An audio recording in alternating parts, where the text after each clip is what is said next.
What happens when the guy who hunts monsters becomes one himself?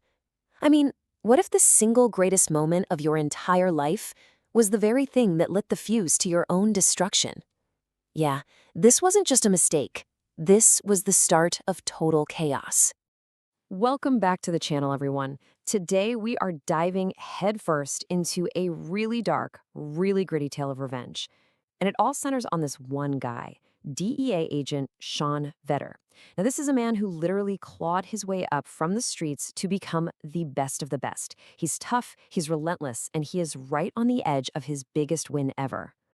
You know, every great tragedy seems to start with the hero at their absolute peak, right? And for Sean Fetter, well, he wasn't just on top of the world, he pretty much was the world. 7 years. Think about that. That's how long Sean Vetter spent hunting this ghost, a ruthless cartel kingpin named Memo Lucero. We're talking about the guy running the biggest, most profitable drug pipeline in the world. So catching him? Oh, that wasn't just a win. It was the moment that defines an entire career, the kind of thing that's supposed to change your life for the better. And this is where you see the two sides of Sean Vetter, right? On one hand, he's this hardened cop who can walk straight into the lion's den without flinching. But on the other, he's a loving husband. His very first thought after the biggest bust of his life is to call his wife Stacy. She was his rock, his anchor. Honestly, she was the whole reason he was out there fighting in the first place. So picture this. He gets home and it's the perfect scene. Barbecue going, friends, family, laughter. It's everything. This isn't just a house. It's the sanctuary he built, the little slice of paradise he fought so hard to protect. I mean, the guy has everything he could ever want. But while he's soaking in this perfect moment, a storm is gathering that nobody sees coming. You see, his greatest triumph was about to become his gravest mistake. And what happens next? Well, it changes absolutely everything. That same night, that sanctuary, it's breached. There's a noise downstairs. Sean goes to check it out, probably thinking it's nothing, but it is not nothing. Masked intruders. A brutal, chaotic fight in the dark. And then, a single gunshot rings out, and Sean's entire world just fades to black. He wakes up in a hospital. He's broken, confused. And his first question, his only question, is, where's Stacy? The answer from his partner, it just shatters him into a million pieces. His wife, the love of his life, his whole world, is gone. And right there, in that cold, sterile hospital room, the hero we knew dies. And something else, something way more dangerous, is born from those ashes. So now, the man who lived by the law is about to break every single rule in the book. This isn't about justice anymore. No. His new mission is to hunt a ghost, a phantom figure known only as Diablo. And what we're seeing here is a total flip of who he is. His entire identity is inverted. That grief, that rage, it's like a poison that's twisting Sean into the very monster he used to hunt. He's not a cop looking for justice anymore, he's an avenger. And this quest for pure retribution is just consuming him, burning away every last piece of the man he used to be. And his methods, they totally show this dark transformation.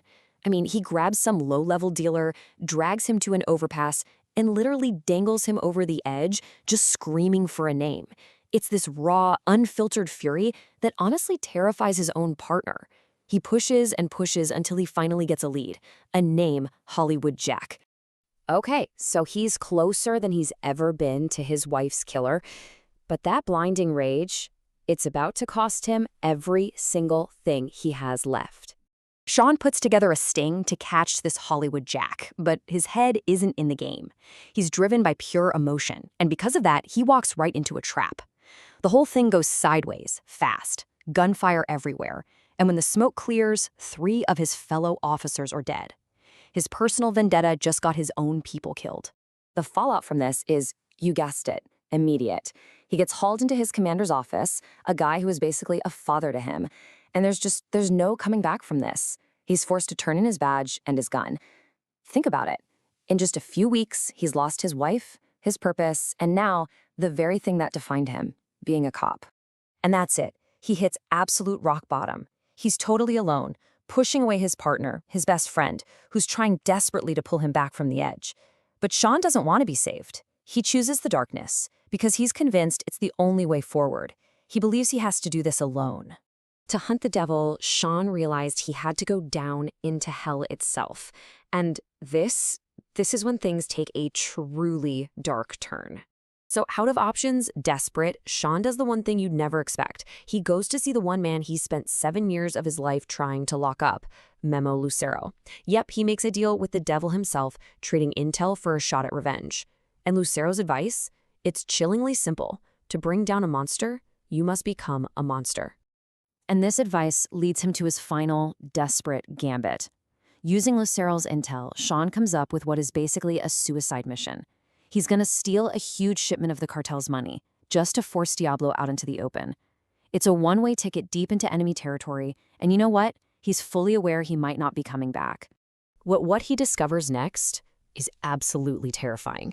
As all the little pieces start clicking into place, this horrifying truth comes to light. The hit on his wife? It wasn't random.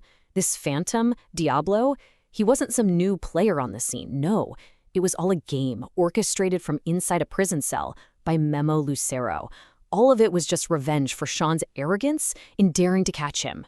So the final confrontation is just explosive. Sean, who's now just a hollowed-out shell of the man he used to be, finally comes face-to-face with the architect of all his pain. This isn't about law. It's not about justice. Not anymore. This is just two monsters locked in a brutal battle to the death deep in the heart of Mexico. And in the end, he gets his revenge. But the victory feels completely empty.